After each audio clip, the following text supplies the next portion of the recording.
It's time for the best coverage of the top stories in sports. The Sports Wrap with Jason Page starts now. Indeed, and great to have you with us on this Tuesday edition of the show. We got a lot to do over the next 60 minutes. There is NFL news to talk about. The Roman Empire has risen in Boston. Will it help to save the Red Sox season? We'll have to wait and see. Maybe the catch of the year in Major League Baseball. Maybe the catch of the decade in Major League Baseball. We'll get to that as well. Patrick McEnroe will drop by the show to talk about what he witnessed in person at the French Open at Roland Garros. The classic between Jannik Sinner and Carlos Alcaraz. We'll get his thoughts on that. Also, Coco Gauff's triumph over Arena Sabalenka as he is back stateside. We'll get some thoughts with him. But we start things out in the NHL, and Sam Yarnell is here.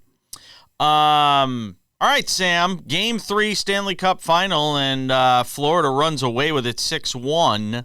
A game that will be remembered as much for the Panthers winning as much will be for a brawl in this game. Not something you typically see in Stanley Cup Finals. Both teams going toe-to-toe. A line brawl, as they would call it.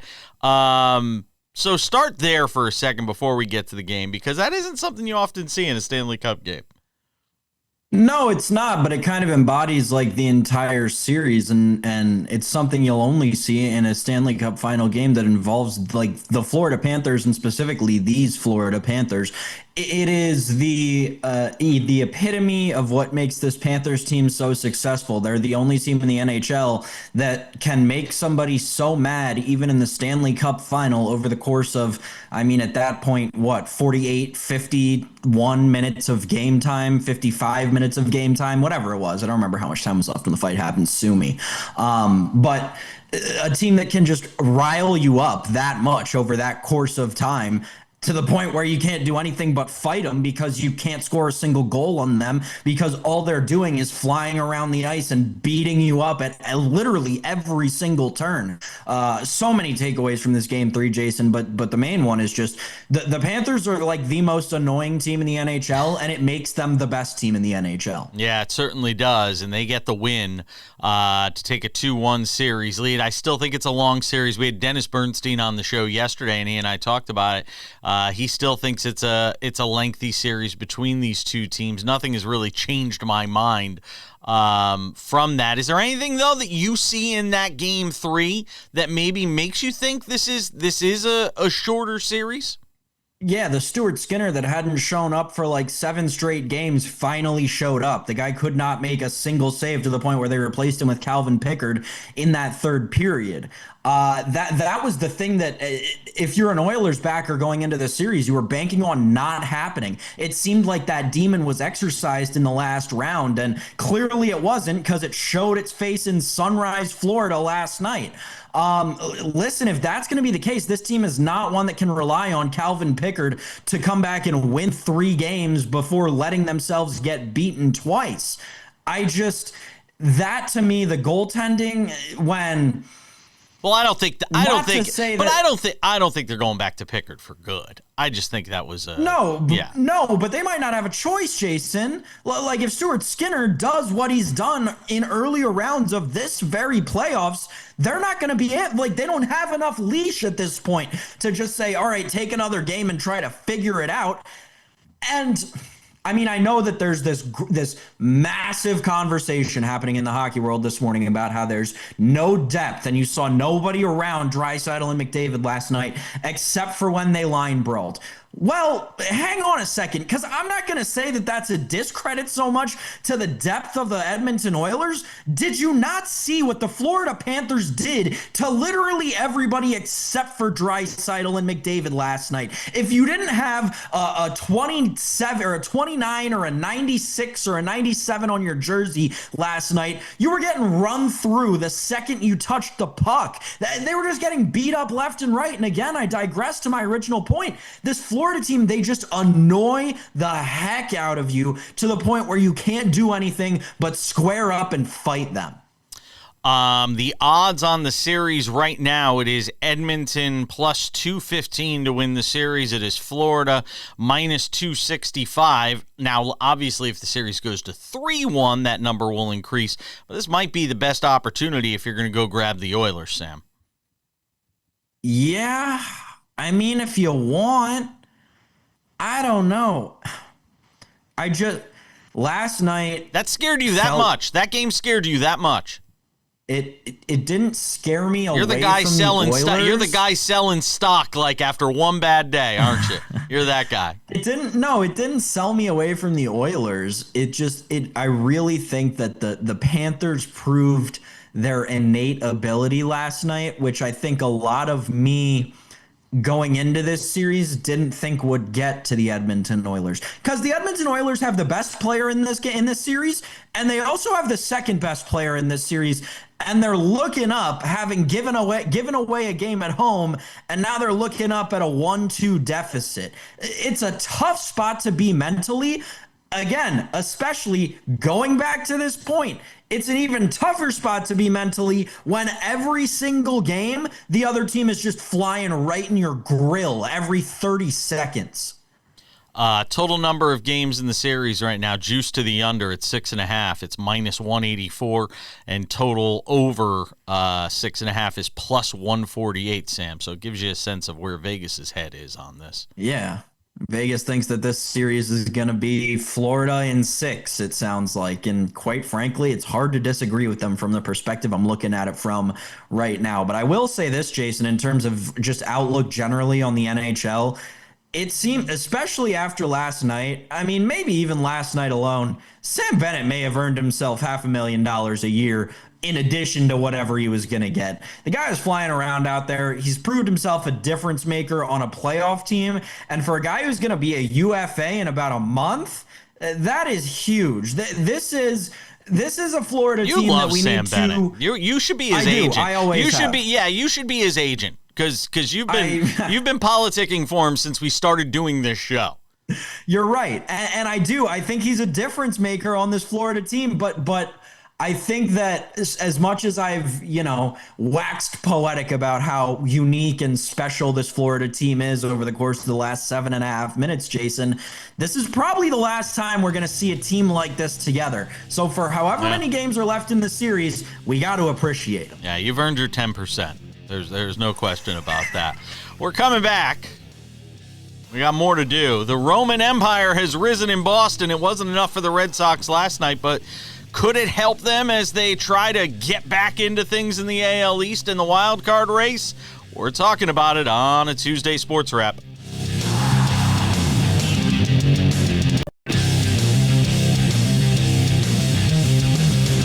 This Tuesday edition of Sports Wrap continues on location today. You know where we are today? So all week we're going to be playing Where is Jason Page? Because I'm going to be like someplace different almost every day. Today and tomorrow will be in the same spot. So if you're looking at the show and you're like, why does it look like Jason is in like the basement of someplace? Well, today, Sam, we are doing the show literally from my parents' basement. I am physically in my childhood home basement in East Haven, Connecticut, visiting my parents for a couple of days. So this is a small section of my childhood basement. So I am literally the guy today tweeting from his parents' basement. I just wanted to put that. You've come a long way, Jason Page. 48 years old, and you're doing a show from your parents' basement. It is kind of a crazy full circle moment. This house has seen a lot of things. I don't know if it ever thought it would see a television show on 220 affiliates being hosted from it. So that is where we are today. So thanks to my parents for their hospitality. We always thank whoever's hosting us for their hospitality. Thanks to my mom's literally making bacon and eggs upstairs going, Jason, you want some bacon and eggs? I'm like, Mom, I'm hosting a show down here. Let's talk about Roman Anthony, because the Red Sox made the decision to call him up after he hit a 500-foot home run, 497-foot home run the other day for Worcester. By the way, our buddy David Ardsma was over at the Red Sox game last night against the Rays. I'll be curious to see what he thought of Roman Anthony. Wonder if he ever had an 111 mile per hour line drive hit off of him before. Roman Anthony did that in one of his at-bats last night against Shane Bass. He did take an offer, but again, much like Jack Caglione's offer in his opening night, the signs are all there that the kid's going to be all right. Roman Anthony's going to be just fine here in the big leagues, Sam. Yeah, I mean, I think his first at-bat, or maybe it was his second one, he hit a screamer off the pitcher right to the third baseman, who threw him out by like a half step. You run into unlucky outs in like your first couple at bats in the bigs. It just Caglione did too. That's right. It's baseball. Yeah, the Victor Scott catch, exactly. Yeah, I mean, the kid's gonna be good. He's the number one prospect in baseball. Rarely does the number one prospect in baseball not pan out. So now, I mean, look, if you're baseball, I mean, look, we're in early June. You've got Caglione up. You've got Ronnie Mauricio up for the Mets. You've got Roman Anthony up. Marcelo Mayer's up. I mean, all these guys, all these, potential studs are getting their time in Major League Baseball. The question is, can Anthony, and who knows how much time he's going to get up there. Abreu's hurt, so that's why he gets called up, and he's getting an opportunity right now. And as some of these injuries pan out, they're going to have to make some decisions there in Boston. And as guys come back, Abreu's not going to be on the injury list forever, and Abreu's been pretty good for them. So I don't know what their ultimate plan is. If Anthony goes back down to Worcester, if this is just a taste, because Abreu's been good for them. So I don't know where Anthony's going to play. Yeah, I mean, it is kind of a tough spot in Major League Baseball. And like, those of us in the prospect space saw this coming because we got to a weird spot with COVID and the drafts that happened in subsequent years and the eligibility issues. And that's how you ended up with, quite frankly, Paul Skeens being as good as he is as quickly as he is, right? And other guys from that draft, right? Dylan Cruz has been an everyday player with the Nationals all season and was for the majority of last season. Wyatt Langford, also from that draft. Nolan Schanuel, also from that draft. These are everyday players. Nolan Schanuel, obviously robbed by Denzel Clark last night. We'll talk about that later in the show. But these are all, the prospect space is in a very unique spot, unique juncture, we'll say, just because of the pandemic and all the changes to the baseball timeline that it had over the years. So we are going to see over the course of this season, and I would say even next and maybe the season after, a weird kind of relationship between those journeyman quad A players who are, some people would say stealing spots from your guys like Cags and your guys like Roman Anthony. But at the end of the day, that's baseball, and that's the business of baseball, and it's part of it. As much as these guys are talented, there is still a business aspect that has to go with all of it. Kyle Teal being a perfect example. I will say, Kyle Teal aside, just talking about the Red Sox here for a moment, the Red Sox to make the playoffs right now, you can get them at 3-1, plus 310, basically. Would you touch it? No shot. No chance. Really? You can't see them going on a 16-5 run to get themselves back in the mix for the wild card? You couldn't see that? No. Their only chance at making the playoffs is winning the division. The AL East has kind of established itself this year as a one playoff team division. I don't think anyone is buying. Hold on. There's 6 back in the wild card, Sam. The teams in front of them are the Guardians, Royals, Mariners, and Angels. You're telling me they can't? You'd be shocked if they got past the Angels and Mariners and Royals? Really? And the Rangers, who they're tied with, yes, I would. And I also am not buying the hype, as I don't think a lot of people are, on the Tampa Bay Rays, who have had a good 2 weeks, don't get me wrong. And Jonathan Aranda is a good baseball player, right? And they've got a lot of young talent. And I don't think anyone's buying in on the Toronto Blue Jays right now either. I think the AL East, again, as you and I have talked about on the show, there's going to be a division winner, and that division winner will earn their spot in the playoffs. But I don't think anyone else from that division is going to really have a chance. We're talking about a Texas team that has played well below their level. We're talking about an AL West that is probably going to end up sending 2 teams. An AL Central that's overperformed as well this season. I just don't think that the AL East. I like that number on the Red Sox. That's got enough. I think there's enough value there. I could see this team going on, a 16 out of 20, a 16-5 sort of run here in the middle of the summer to get themselves back in the mix. I'd agree with you if Garrett Crochet could start 5 games in a row, but he can't. Like, the fact this team has no bullpen whatsoever, potentially one of the worst bullpens in baseball, and a starting rotation that ain't that great. I mean, everyone's waiting for the Brian Bayo turnaround, right? Again, Garrett Crochet is amazing. He cannot pitch every day. Lucas Giolito, horrible. Walker Buehler getting thrown out of like every start at this point. The pitching rotation is not there for them to be competitive. Every game's going to be what you saw last night, a 10-8 loss. It sounds weird that I'm the one saying it being a Yankee fan, but give me the Red Sox at plus 310. Sam, not so much. We're coming back. Patrick McEnroe stopping by the show. He's probably jet lagged, fresh off his flight back from Paris. We'll talk Roland Garros and what it means going forward next. Welcome back. This Tuesday edition of Sports Wrap. I would have had him yesterday if I could, but he was literally flying from Paris to New York, so that wasn't going to happen. So I got the next best thing. We got Patrick McEnroe today. ESPN, TNT does a great job on the tennis. You saw him for the last couple of weeks on the Mac Zone. You saw him on the broadcasts of some of the matches. By the way, where were you during the Djokovic Sinner? Were you doing like TNT Europe or something? You talking about the semifinal? Yeah. Or the final? No, the final. Sinner. I was doing studio for the final, so okay. I did the pre-match, the studio, and post-match. So I was in the studio with Agassi, Courier, Lefko, Sam Query. So it was a lot of fun. So I didn't actually call the match. I called the semi between Djokovic and Sinner. I gotta say, by the way, Agassi's really good. Yeah, I wish he was doing more television because honestly, his analysis. It's really I didn't expect him to be as sharp and like the real nuances of the sport and really like the technical side of it. I was very impressed with what Agassi brought to the table. Yeah, he's always been like that. So that to me it wasn't surprising because I've had dinners with him and known him for many years and done a little bit of TV with him. Actually, in Vegas when they did that EXO with Alcaraz, I remember. And Nadal. Yes. Yeah, but I wasn't surprised. He breaks it down like as good as anyone from really detailed stuff. And I thought he was tremendous in the studio and.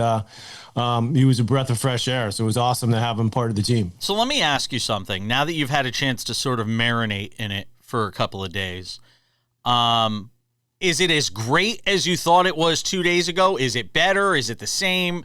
Is it the greatest match you've ever watched in person? Like, where are you on it?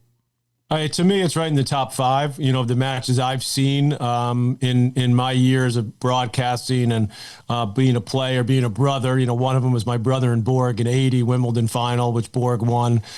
Excuse me, after my brother saved tons of match points in the 4-set tiebreak, then Borg won at 8-6 in the 5th. That's still right up there. Nadal, Federer at Wimbledon, which I actually called, believe it or not, with Dick Enberg for. It was on NBC, but we were working for ESPN, but we called it in case it became a classic to have it on, which was then ESPN Classic. Yeah. So of course that was incredible. Djokovic, Nadal, which is still the longest match. That was in Australia, 2012 is up there. 5 hours, 53 minutes, I think it was. This one was the second longest. You've got Federer, Djokovic at Wimbledon. You've got Federer and Nadal when Federer came back and beat him in Australia down a break in the 5th. So all those are there, and I put this one right in the mix. I mean, it's hard for me to say. I think if the 5th set tiebreak, Jason, had not been so one-sided, which was, by the way, no fault of Sinner. I mean, Alcaraz just simply lit it up in the 5th set breaker. I mean, he was hitting winners from everywhere. If that had been, a 10-8, 11-9, maybe that becomes, 1 or 2. But I think because of the way it finished, even though, the whole thing was remarkable, I can't say I'm going to put it number 1 or 2, but it's top 5 for me. Where are you? Yeah, I'm kind of interested to get your thoughts because there's this real contrast between how Sinner is dealing with his defeat and how Aryna Sabalenka has dealt with hers. And they seem to be at the polar opposites. And we're going to get into the Sabalenka Gauff match in the next segment. But I want to talk about how the two have sort of dealt with this. Sabalenka could not be more sour grapes, more angry, more, I lost it, Gauff didn't win it. Whereas Sinner's just like, hey, man, I gave it my all. Didn't seem as torn up as a guy would be after having 3 championship points, blowing a 2-0 lead, is potentially his best opportunity to win on this surface. The difference between the two, but were you surprised at the way Sinner has sort of handled this loss? Not really, but to me, this was a way more devastating loss for him than it was for Sabalenka. Sinner, no, he didn't surprise me because he's a pretty. I mean, obviously he had to deal with the drug thing, which was rough for him and tough for tennis. But he, putting that aside, the guy's always been an ultimate class act, and I thought the way he came back, Jason, when he was down early in the 5th set. It looked like, if you had asked me at that point when Alcaraz broke him and then had chances to break him, I would have said that's going to be a 6-1 or 6-2 set after losing those 3 match points and losing the 4th set in a breaker. But he got off the mat, in that 5th set. You know what I think is going to happen, Jason? Because of what you said, because of the way he handled the loss, I think he's made a lot more fans than he ever would have if he had won. And I think in the long run, this is a brutal loss for him because, he was 1 shot away from winning for his first title off of a hard court. He hasn't won Wimbledon yet, hasn't been to the final there, had not been to the final on the clay yet. But I think this will make him more beloved because of exactly how he handled it, because that was brutal. And the crowd was against him, not because any other reason that he was up 2-0 and the crowd wanted to see a match. And, Alcaraz has got that flair. He's got that charisma. Sinner is just, very methodical, very straightforward. But that was like a punch to the gut, to lose a match like that. So for him to have the wherewithal to say the right things and I think to believe them, after the match and even in the press conference, these two guys aren't, they're not like best friends, Jason, but they have a huge amount of respect for each other. And I think they both realize that each of them is good for tennis and good for each other. Because like the big three who pushed each other, these guys are pushing each other to get better, to work on different parts of their game. Because I got to be honest with you, Jason, there's nobody else right now that's even in the ballpark with these two guys at the moment. I hope that changes. I think there's a couple of guys that could do it. But now... Well, who? Because that was my next question. We got about a minute left in this segment, so be quick with this. But who? Who else could? Jack Draper is going to be a top 5 seed at Wimbledon. He's got the firepower, the athleticism. He's got some moxie. He's had an incredible year. I still think Jaire Fonseca, though he was disappointed in Paris with his performance there, he's got the kind of firepower off both wings and athleticism, and I think that could match those guys in the athleticism and firepower department. And also, he needs to work on his defensive skills. And then you've got Menchik, the kid from the Czech Republic who beat Djokovic. There's a couple other guys floating around out there that could be that next guy, but right now it's the big two and everybody else at the moment, and it's up to the rest of the field now to figure out how can they step up to at least get into that conversation. Patrick McEnroe does a great job. ESPN, also over on TNT, his Sirius XM radio show on the weekends as well. We'll talk about that coming up in a couple of minutes, in addition to the Gauff-Sabalenka match. Lots more to do on the tennis with Patrick McEnroe next. All right, let's take it to segment 4. Talking tennis with Patrick McEnroe, coming off the French Open at Roland Garros. And Coco Gauff getting her second Grand Slam tournament win, this one on the clay, beating Aryna Sabalenka. And Patrick, we talked about it, a little bit in the last segment. I don't know, you say that, she's just kind of a freewheeler and open. I mean, she had time after the match to sort of decompress a little. And then she went into the press conference and said, Swiatek could have beaten Gauff. I don't know. I'm as huge a Sabalenka fan as there is. The whole thing just turned me off a bit. And look, it's great. Right. Look, it's great for people in our business because it creates this rivalry now every time Gauff plays against Sabalenka. I thought Gauff handled it beautifully in the aftermath in terms of how she responded to what Sabalenka said. From an on-the-court standpoint, do you agree with what Sabalenka said? Well, do I agree that she played terrible? No, I don't actually. I actually don't. The conditions were brutal, Jason, during this match. It was, to me, it almost makes a case, and I was asking this of myself and a couple other people, do you close the roof, for the quality of play? Right. They haven't really gotten to that, but they're sort of creeping in that direction in some of these majors. So because it was cold, it was very windy. I was out there watching a lot of the match live, and that was the reason there were so many unforced errors. Okay. Plus the fact that, they both hit the ball pretty big and they both can defend well. Certainly Coco Gauff can defend as well as anyone. So, she was out of line. She was emotional, but, again, I don't read that much into it. She could have handled it better, but Coco's a class act. She handled it great in her and even, I knew she was in New York doing some shows here. And, I think they get along pretty well. They played in the final in the U.S. Open. That's the other one Coco won, where she also beat her in 3. They played a few weeks ago in Madrid in the final. Sabalenka won that. So, they were 5-5 going into this final. So they both, know they can win or lose. And, the bottom line, I just want to concentrate on what happened on the court. That rest of this stuff is, doesn't matter that much to me. Coco just battled better. She battled through it. She dealt with the conditions better. What's the difference with her with Brad Gilbert and without Brad Gilbert? Is there any? Or is it just a different voice? Yeah, Brad brought her a lot of confidence, I think. She was at a low point when she lost in Wimbledon, I think in the opening round. And then, Brad came in and said, stop focusing on the negative. You're a great player. You have great legs, great, wheels. You can cover the court great. Your forehand, so it gets a little spotty here and there, but, best backhand, one of the best in the world. So I think Brad brought her infused with confidence. Remember when Brad Gilbert worked with Andy Roddick years ago? He did sort of the same thing with Andy. Mm-hmm. He didn't really try to, change her technique, change what she was doing. And then that sort of ran its course because Brad is more as a strategic guy. That's what he's great at. I wouldn't say technique is his expertise. And then Coco and her team realized, or, probably her parents are quite involved. We're going to have to shore up the serve. She won with a serve that can break down and a forehand that can break down. She still won the U.S. Open and is still ranked 2 or 3 in the world for the last 2 years.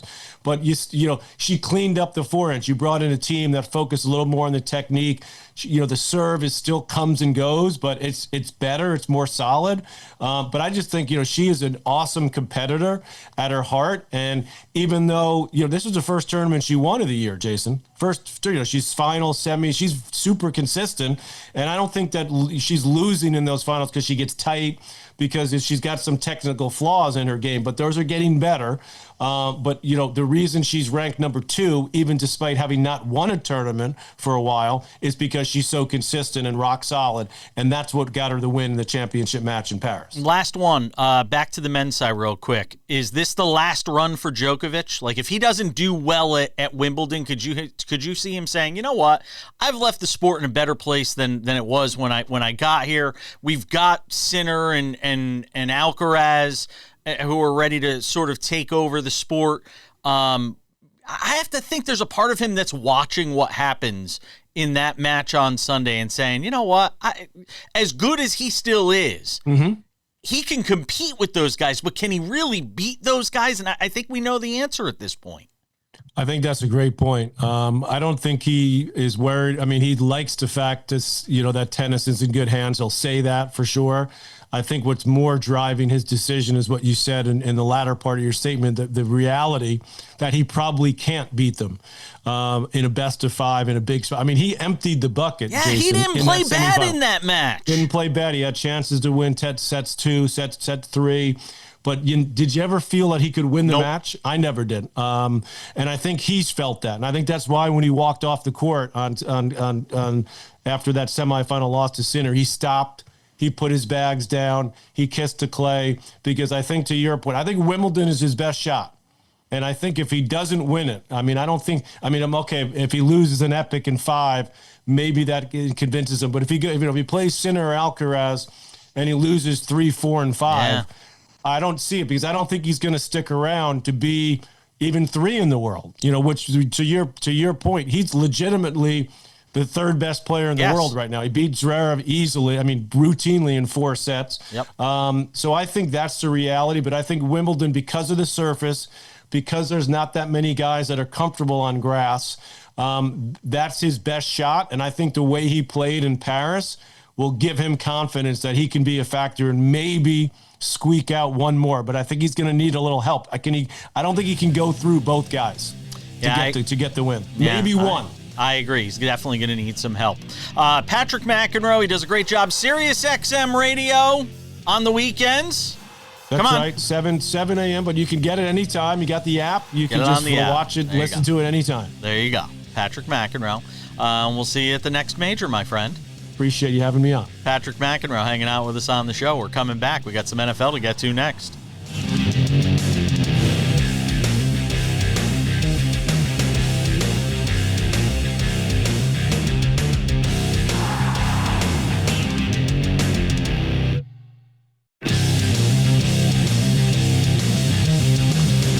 Odds and Ends wraps it up in 10 minutes.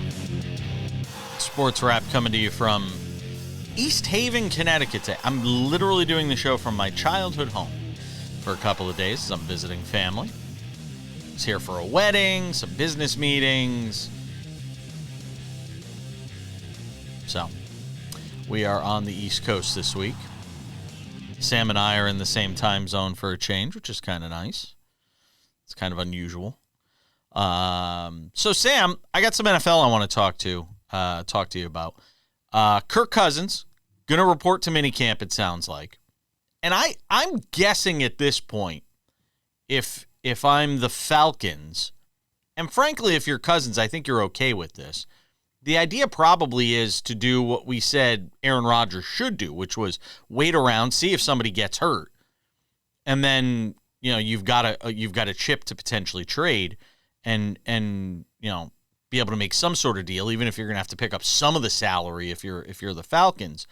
I'm guessing at this point, one of two things. Either they wait to see if somebody gets hurt, or Michael Penix Jr. regresses, and they make a decision to go back to Kirk Cousins. Remember, this is the Falcons. Nothing would shock me. That is also an option that could potentially happen if Penix struggles. You go back to Kirk Cousins, or if he gets hurt, it gives you the option to go back to Kirk Cousins.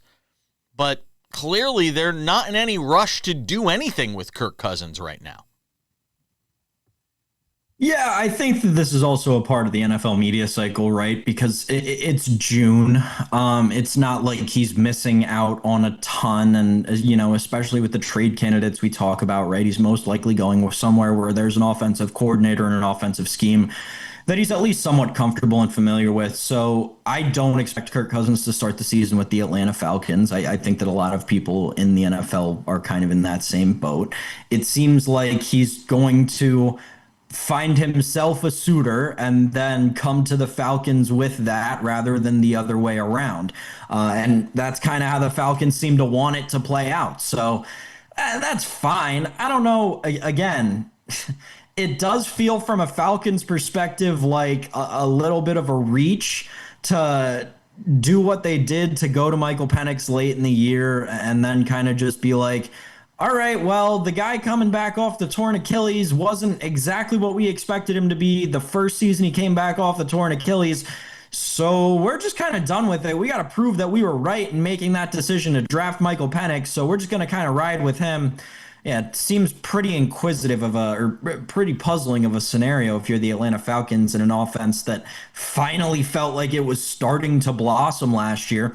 Regardless, another year headed towards the bottom of the AFC South for Atlanta and NFC, for Kirk. It's an NFL where it's an NFL where respect is a real thing, right? So he's going to get traded somewhere where he will be given a fair shot, and he'll continue to be the Hall of Fame bag securer that he is and probably make another $100 million in the NFL. Yeah, I think he might have gotten his last big bag, much like Aaron Rodgers. I think he might have gotten his That's what we thought last time. Yeah, that's true.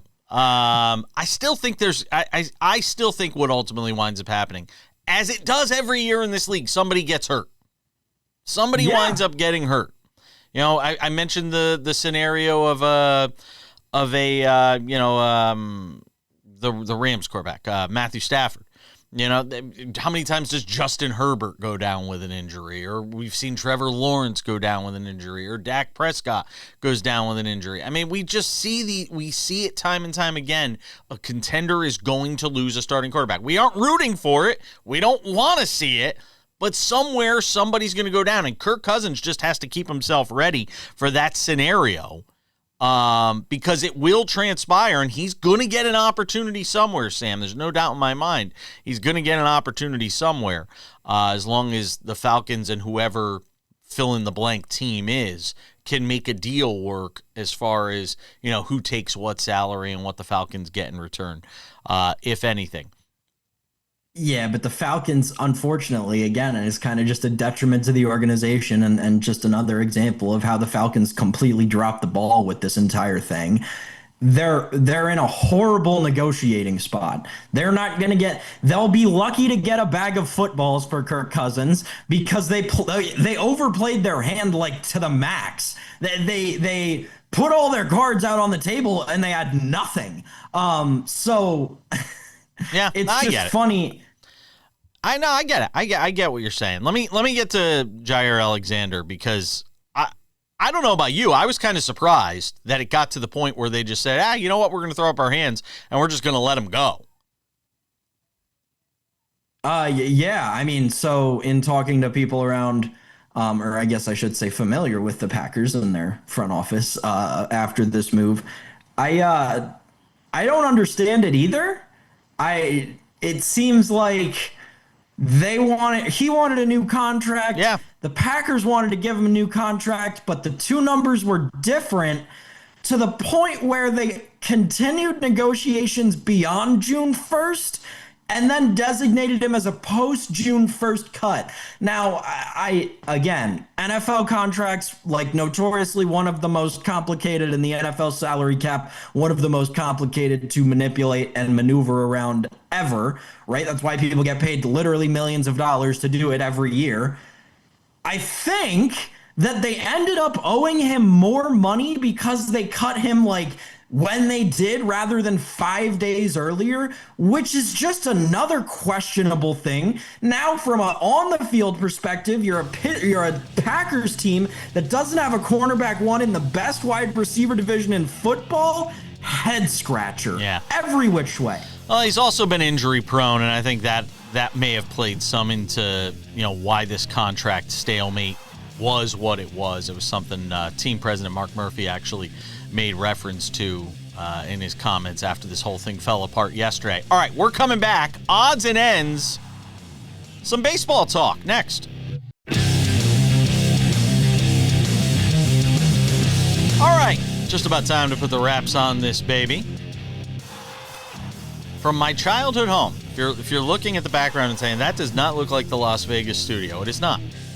I am in East Haven, Connecticut, my parents' childhood home. Today, doing the show here today and tomorrow. Then we will be in Hartford on Wednesday and Thursday. So, good stuff. Thursday, by the way, for those in Connecticut, watching us on WWAX, The Wax, our show on every night at 10:30 p.m. Eastern. I will be throwing out the first pitch for the Hartford Yard Goats on their Pride Night on Thursday night. That's the AA affiliate of the Colorado Rockies. A lot of great talent there. I will be throwing out the first pitch for the Rockies AA affiliate on Thursday night. Hope to see many of you out there. Looking forward to that. Other reminders, Sports Wrap with Jason Page, the podcast. If you have not subscribed yet, make sure to do so. The show every day in its audio form, available on all your favorite podcasting platforms, including Spotify, Apple Podcasts, YouTube Podcasts, iHeartRadio, TuneIn, Odyssey, Amazon. Anywhere you get a podcast, it is available there Monday through Friday. Go and check that out. You can watch us in addition to over 220 affiliates around the country. The show is also available, usually, over on Spotify and on YouTube. Make sure to check out the YouTube channel, the Sports Wrap with Jason Page YouTube channel. All sorts of great, fantastic content there, including Sports Wrap Shorts. All right, without any further delay, ladies and gentlemen, time for some odds and ends. Odds and ends, Sam Yarnell, they're calling it the catch of the year, maybe the catch of the decade, a catch of a lifetime if you're Denzel Clark. He went way over the wall last night for the A's and took one away from Nolan Schanuel, and the A's wound up losing to the Angels, who are continuing to play some better baseball as of late. But the Angels wind up getting the win, but Denzel Clark gets the highlight of a lifetime, taking a home run away. I mean, just insane what this guy is doing in center field for the A's this year. Yeah, I mean, great plays, and I saw this tweet actually after he made the catch. It's like every A's game this year is like Jacob Wilson goes 5 for 5, Lawrence Butler goes 3 for 5 and drives in 2 runs, and the A's lose 10-8. Like, that's how every single one of their games goes this year, and it's a darn shame because the A's are a very fun baseball team, and we talked about this before the season started, Jason. The A's had a lot of potential this year, and offensively they are certainly living up to it. The pitching, however, abysmal. And I mean, like, horrible. It's been bad for the A's over the last 25 or so games, but they've got a lot of potential. And again, there have been some flashes. You're exactly right. Catch of a lifetime for the kid Denzel Clark last night. Second crazy catch that the guy's made in the last week. So this is going to become a weekly affair for the guy. The funny thing is, from a stat head perspective, he's got 8 outs above average, which is in the top 5 of outfielders in at least the American League, if not Major League Baseball this year. He's played 16 games, folks. He's got 8 outs above average. He's played 16 games. He's competing with guys who have been in the outfield for 65, 70 games at this point. Crazy stuff. Catch of the decade, too, Jason. Just about a decade ago, we saw almost the same catch in almost the same spot from Mike Trout.